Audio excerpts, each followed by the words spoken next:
बदायूं जिले में एक उजानी कस्बा है। एक बार उजानी के पास के किसी गांव के कुछ राजपूत अपने गांव से गंगा स्नान के लिए जा रहे थे। उनकी अपनी सवारी थी, ट्रैक्टर ट्राली होगी। जब वे उजानी पहुंचे तो वहां एक चौराहे के पास थोड़ी देर विश्राम करने के लिए, कुछ खाने पीने के लिए रुके।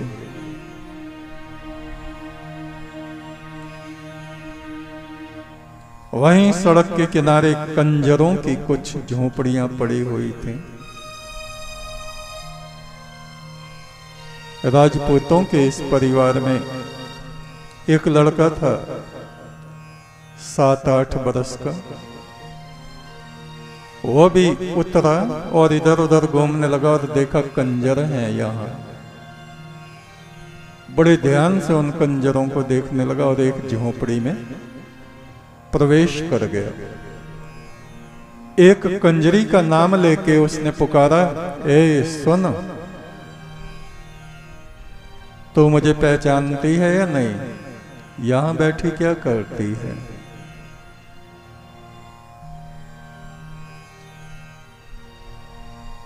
उस कंजरी ने एक बच्चे के मुंह से अपना नाम सुना तो उसे बड़ा अचरज हुआ, ये कौन है? कहा, तू मुझे पहचानती नहीं? मैं तेरा पति हूं, मोहन सिंह कंजर, और तू मेरी पत्नी है। उस कंजरी ने कहा, तेरा दिमाग खराब हुआ है क्या? मेरा पति तो बरसों पहले मर गया। बोले, मर तो गया, पर अब मेरा जन्म राजपूतों में हुआ है, मैं ही वो मोहन सिंह हूं।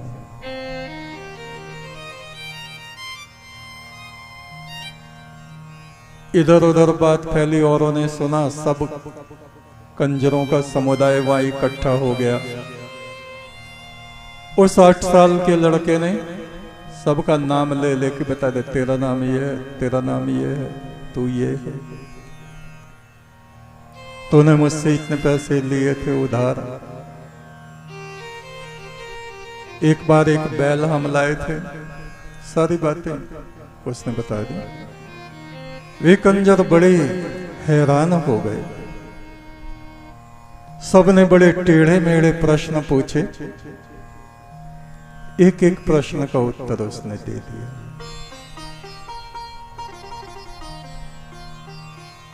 भीड़ लग गई, अफरा तफरी मच गई। बहुत देर हो गई तो उन राजपूतों ने देखा वो लड़का हमारा कहां गया। देखा कंजर उसे गोद में लिए बैठे हैं, उसे प्यार कर रहे हैं, कुछ खिला पिला रहे हैं।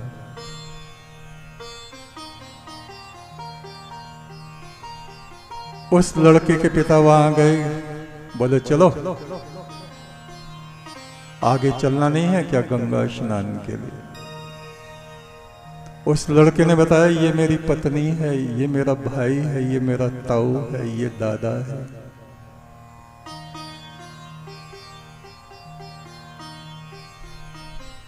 आपस में बहस होने लगी। लड़का जाने को तैयार नहीं, कंजर उसे देने को तैयार नहीं, लौटाने को तैयार नहीं। हार करके उन राजपूतों ने पुलिस को बुलाया, पर पुलिस से भी कोई मामला बना नहीं। वहीं पर उजानी में एक बड़े माने हुए व्यक्ति थे, ब्रजलाल भदावर। बड़े जमींदार थे, रईस आदमी थे। भीड़ उनके यहां पहुंची। पुलिस भी थी, राजपूत भी थे, कंजर भी थे।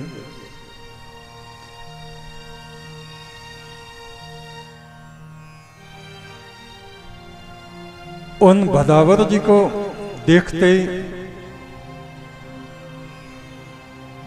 उस लड़के ने कहा, भदावर जी राम राम,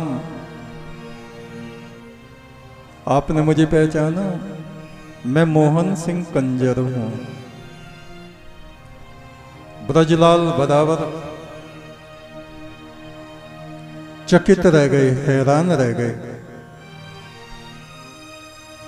लड़के ने कहा, आपने शायद मुझे पहचाना नहीं। आपके मकान के लिए, कोठी के लिए जो खस के पर्दे मैं ही तो बना के लाता था। बोले, हाँ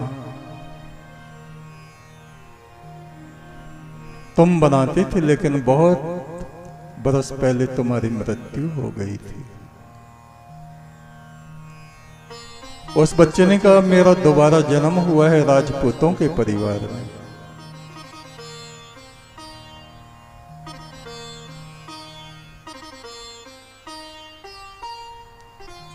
तब उन्होंने, ब्रजलाल जी ने बताया,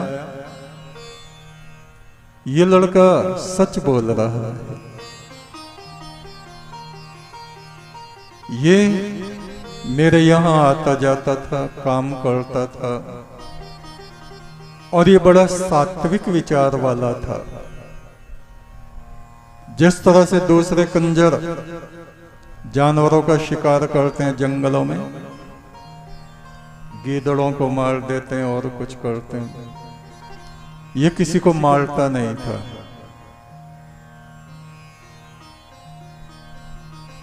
ये दूसरे कंजरों से बिल्कुल अलग था।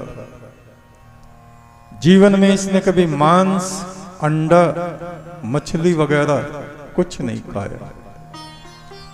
किसी भी जीव को इसने कष्ट नहीं पहुंचाया। और ये अक्सर ही 8वें दिन गंगा स्नान करने जाया करता था, भगवान का नाम जपा करता था। मैंने देखा है इसको। और एक बार इसने अपने खून पसीने की कमाई से 500 रुपए मुझे दिए कि चौधरी साहब, मैंने ये कुछ पैसे जमा किए हैं,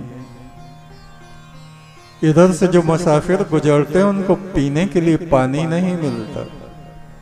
उस समय वहां नल और आजकल की तरह टंकियां, टोटियां नहीं होंगी,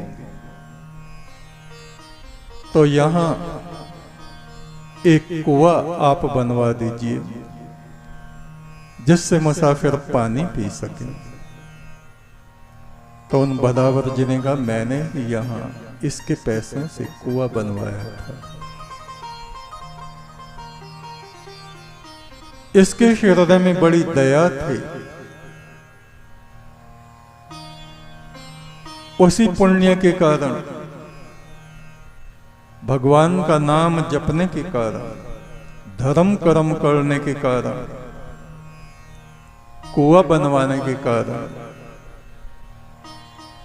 इसको वर्तमान समय में उच्च घराने में, राजपूतों के परिवार में जन्म मिला है। ये सब उस परमात्मा की महिमा है। उन्होंने कंजरों से कहा, भैया बच्चा तुम्हारा भी है, इनका भी है, लेकिन इस समय तो ये राजपूतों में है। न्याय ये कहता है कि ये बच्चा राजपूतों को दे दिया जाए। हाँ, आप लोग जब कभी इससे मिलने जाएंगे आप मिल सकते हैं। या अपने यहां इसको कभी बुलाना चाहें तो ये जरूर आपके यहां आया करेगा। ये हम आपसे कहते हैं, मगर अब ये उच्च अवस्था को ग्रहण कर रहा है। तुम लोगों के समूह में रह के ये इतनी शिक्षा नहीं प्राप्त कर सकता, आगे नहीं बढ़ सकता। अब ईश्वर ने इसको एक ये मौका दिया है, इसलिए इसको राजपूतों के परिवार में ही तुम लोग रहने दो और आपस में मिलते जुलते रहना। इसके जीवन को ऊंचा बनने दो। इस प्रकार ये पुनर्जन्म की एक और घटना है, सत्य घटना।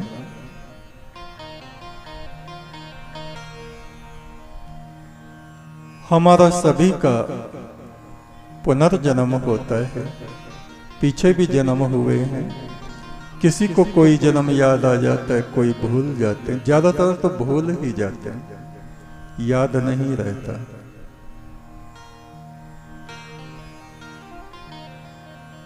इन पिछले जन्मों को बताने से हमारा उद्देश्य ये है कि हम वर्तमान जीवन में पवित्र कर्म करें, पुण्य कर्म करें, परोपकार के काम करें, जिससे अगला जन्म हमारा देवलोक में हो, देवगणों के बीच में हो, सप्त ऋषियों में हो, और परमात्मा का दरवाजा हमारे लिए खुला हो। वो प्रभु हमें प्यार करे, बुरे बुरे कर्म हम ना करें, दुष्टता भरे विचार हम अपने ना रखें। इस उद्देश्य से हम इस पुनर्जन्म के विषय पर शोध कर रहे हैं,